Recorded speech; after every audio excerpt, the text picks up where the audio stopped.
sink into the floor. Wait. Sink. Have you ever had that bad feeling deep inside? That little voice whispering that something isn't quite right? Even when everyone around you is smiling and acting perfectly normal?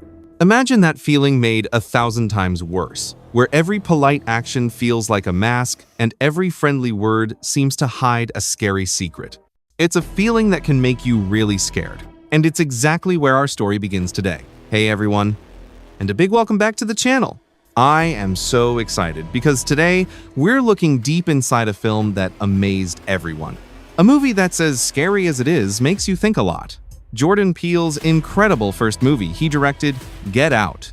We're going to carefully walk through the scary story of Chris Washington's weekend trip from hell, and then we're going to really explore the deep ideas and hidden meanings that make this film a great modern movie. And hey, if you're new here, or if you just love talking about great movies that stay in your mind long after they're over, please hit that subscribe button and the notification bell.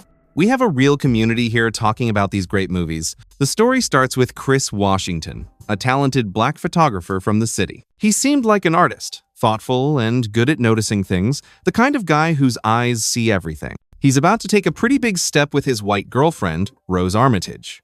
It's time to meet her parents. They're planning a weekend trip to the Armitage family's perfect-looking, far-away big house. A place that looks like it's from a magazine, with lots of old money and big lawn. Now Chris, as anyone would be, feels a bit of nervousness. He asks Rose that important question, do they know I'm black? It's a simple question on top, but underneath, it's full of history, of worries people don't talk about, of the need to get ready for something bad.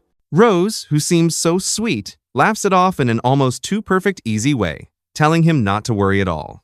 She describes her parents as very open and accepting people, even saying her dad, Dean, would have voted for Obama for a third time if he could have.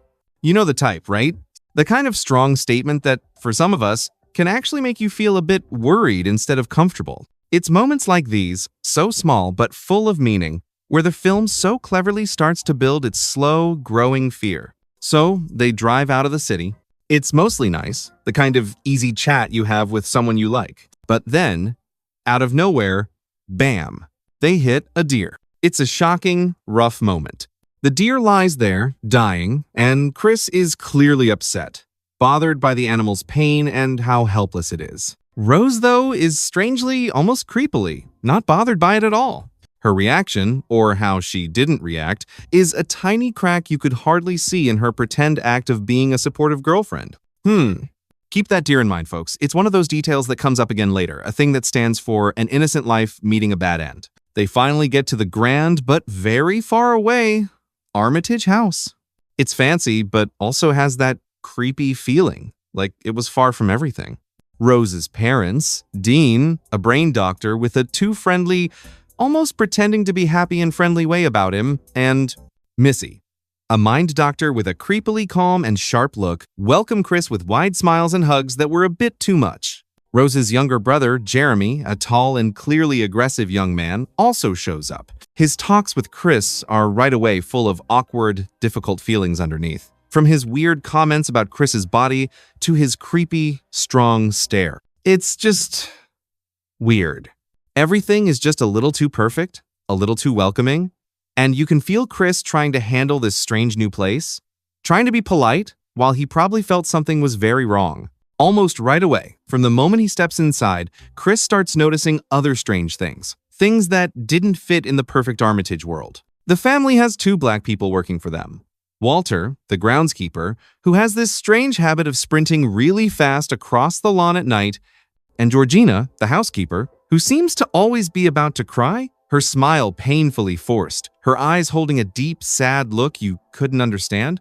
Both are there, almost like props, but they act very strangely. Their way of talking is stiff, they moved like robots, and their talks with Chris had a creepy, too polite way that was far from natural. It's like they're trapped in a role, their real selves hidden deep, deep under a thin layer of pretending to be polite servants. Chris, being a photographer who notices things, someone whose art is to see what's underneath, notices these strange things, these little problems in the perfect family picture. And as people watching, we're right there with him, our own skin starting to crawl, feeling that touch of worry on the back of our necks. You just can't shake the feeling that something is very, very wrong under the nice smiling outside of this house. The feeling of worry, which has been building up slowly, gets much worse, very quickly, when the Armitages have their yearly party the next day. It's a large, somewhat strange party with their rich, mostly white friends, who all looked like they were from a long time ago. As the guests arrive, they say hello to Chris with lots of uncomfortable, very awkward, and race-based comments, all pretending to be nice words or just asking questions. They openly look at his body, like he's a prize animal. They comment on what he's made of, like his family background. They ask Rose questions about their relationship that were too personal, right in front of him. One older woman even has the nerve to grab his arm and feel his muscles, as if he's a thing to be looked over. It's a perfect example of those sneaky small insults that people say, which can make you feel bad about yourself, less respected, and like you don't belong. Chris tries to get through this tricky situation with a forced smile, but you can see the tiredness and feeling more alone showed on his face. It's like watching someone feel overwhelmed by fake smiles and compliments that are actually insults. You just want to yell at the television for him to run. During this very upsetting party, it even seemed like they were quietly trying to sell Chris, like he was a prize they didn't talk about. Then, Chris sees another black man across the lawn, Logan King, who is with a much older white woman. For a quick moment, Chris feels a small bit of hope, thinking he might find someone to connect with in this crowd of strange faces. But that hope quickly disappeared. Logan acts just as strangely, maybe even more so, than Walter and Georgina. He's wearing clothes that were obviously old-fashioned, speaks in a fake, too polite way, and just didn't fit in with where he was, his eyes holding that same empty, scared look. Chris, wanting to quietly send a picture to his best friend Rod back home. Rod, by the way, is the one who made sense and was funny with his doubts through this whole thing, tries to take a photo of Logan. The camera light flashed by mistake. A tiny, sharp burst of light. And what happened to Logan happened right away and was totally shocking. His fake act broke like glass. He started shaking, his eyes filled with pure, deep fear, and he jumped at Chris, his voice broken and sounding desperate, screaming, "Get out! Run! Get out!" It's a shocking outburst, a scary break in the calm appearance of the Armitage world. He's quickly calmed down by Dean and others who smoothly said it was just a medical problem called a seizure caused by the flash. But Chris knows, and we watching definitely know, that this was something much more evil, much more desperate. That cry for help felt so real, didn't it?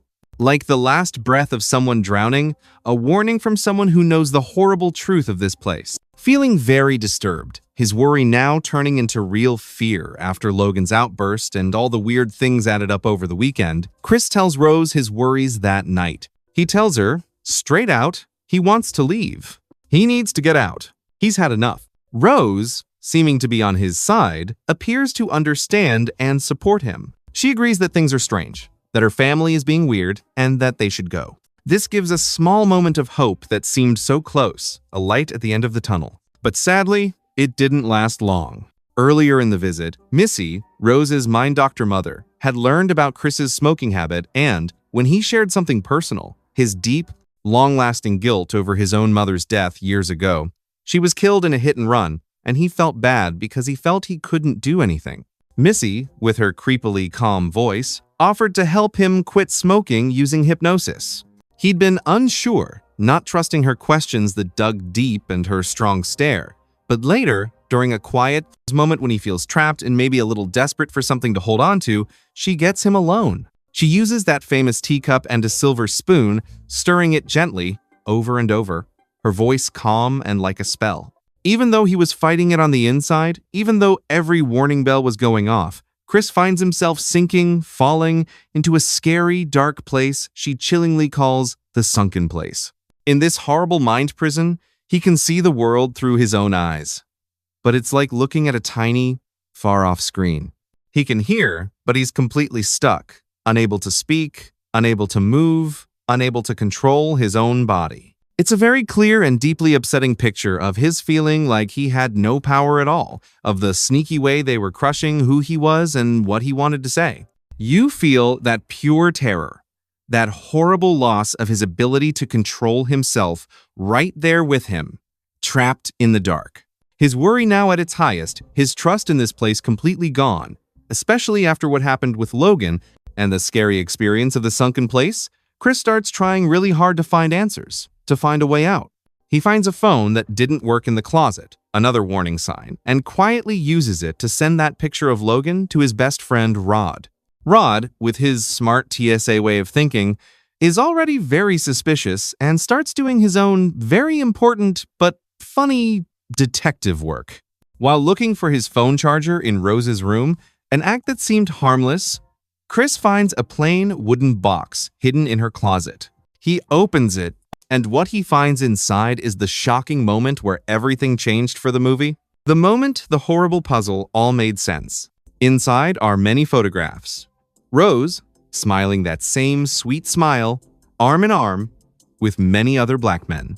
Young men, healthy men. And then he feels a chill as he sees her with Walter. And then with Georgina, the awful, sickening truth hit him hard, like being punched. Rose isn't his loving girlfriend. She's a hunter, a planner using a trap in a horrible game. He was never her boyfriend. He was her next thing to get, her next prize. The feeling of betrayal is huge, deep, like a big open wound. The one person he trusted in this scary place, the person who led him here, is a main, smiling part of it.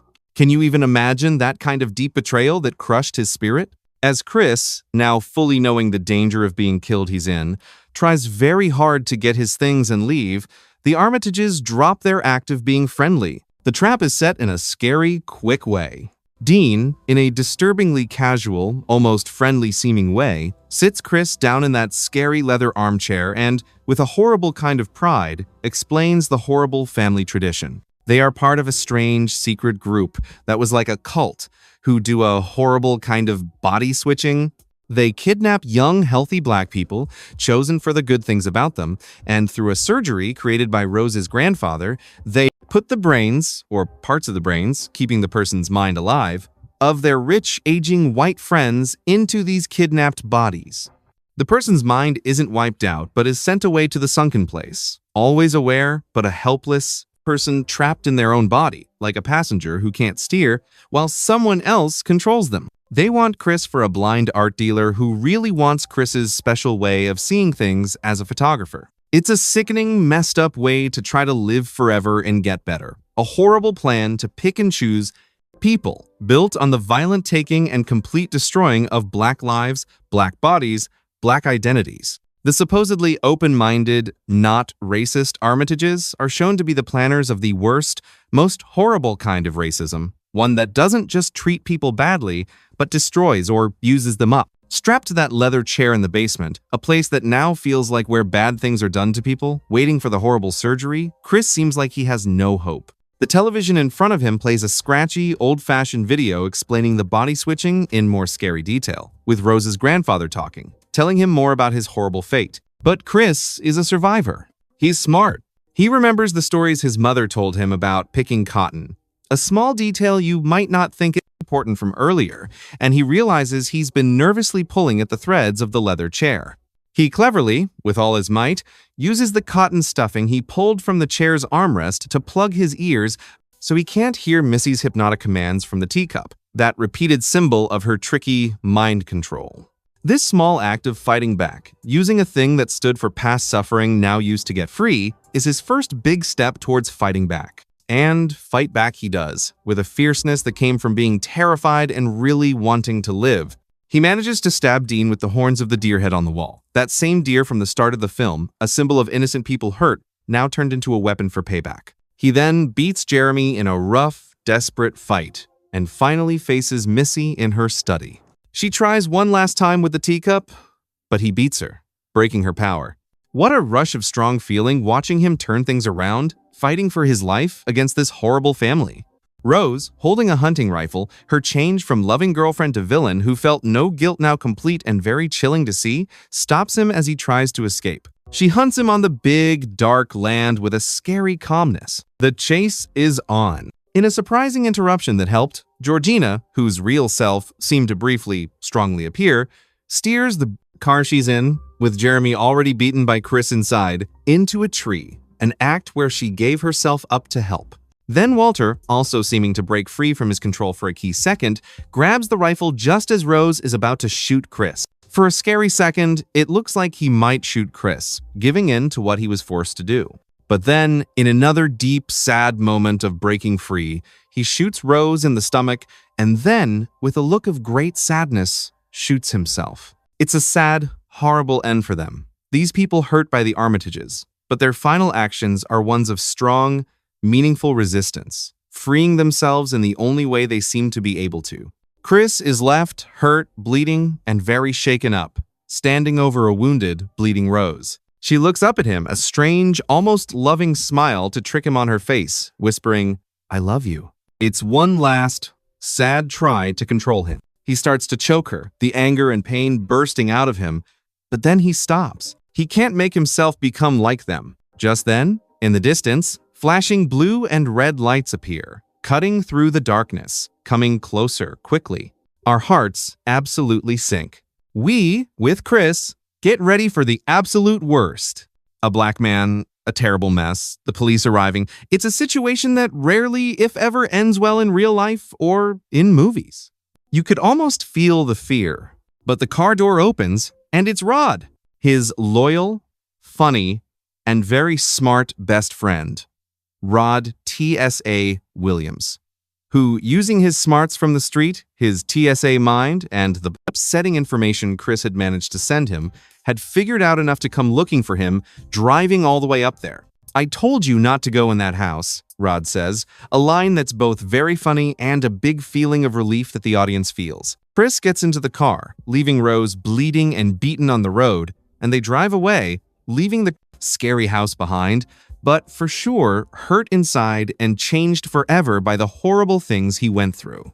Get Out, which came out in 2017, was more than just a hit horror movie. It was a huge event that changed things, a film that everyone was talking about, and for very good reasons. Jordan Peele, who people knew before for his great work in comedy, came out as a writer-director with this stunning, bold first movie, and it rightly won him the Academy Award for Best Original Screenplay, an amazing thing that opened new doors. The film is so great because it works in many complicated ways at the same time. On the outside, yes, it's a very well-made and deeply scary psychological horror film. It uses jump scares very little, choosing instead to build a hard-to-handle feeling of growing fear and worry that gets to you and stays with you. But under that horror surface, it's a very critical, sharp, and super smart takedown of race in today's America. The Sunken Place, that scary empty space Chris is thrown into, has become one of today's most famous and strong ways of showing something. Jordan Peele himself has said it shows how Black people can be pushed to the side in society, the experience of being silenced, of being like a watcher in your own life while other people control things.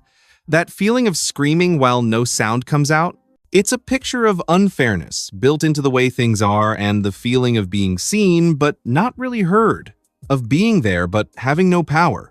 The film cleverly uses things as symbols, the deer standing for being a victim and a warning, Missy's teacup as a tool of control by rich white people, the constant photos that were too personal and made people seem like things, and even the cotton Chris uses to save himself, turning something that stood for Black people's suffering into a tool to get free. The Armitages and their rich friends are not shown as obvious, KKK hood-wearing bad guys.